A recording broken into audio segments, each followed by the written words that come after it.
0? Oh, okay, there you go. Yeah, I mean, there are people out there that don't even believe it spreads by airborne, but I don't know so much about the science behind it, but I definitely know that there are different opinions out there on Well,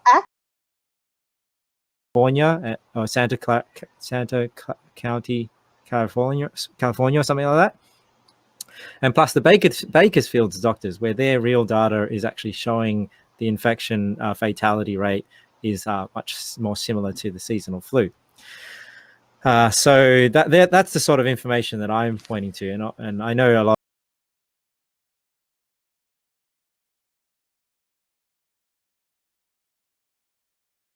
So if the government cares about public health, which they do, I'm not saying they don't. If they do, then they should look into getting tests that are reliable and doing tests like they do breath tests. They don't just tell everyone not to drive. I mean, you have to test you and show that you're drunk, and then therefore you're not allowed to drive. So there's a reasonable cause for you to be restricted of that liberty. So people that are infected, and they can test everyone coming in overseas, and if you're not infected, then you're free to go, and all that sort of stuff. They should definitely quarantine the infected. They should put in maybe extra protections for the high risk. So maybe people can't just walk into a hospital at this time, and maybe you have to get tested before you get in. Retirement villages may have extra protections so that people can't just wander in there and things like that at times like this. But the rest of the population should be free to work and free to live. And even if you look up Dr. Knut Witkowski, he even says that would be a good thing. You want the schools to open, you want people to work, because those of us who are healthy and young, you want it to spread throughout the population so that a real herd immunity can be created. And then that way, this real herd immunity will actually protect those that are elderly and high risk. So I think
I did want to say that the police here in Australia, I think, are very different, like what Luke was saying, because I know some people in the police force as well, and because I know some people in the police force as well, and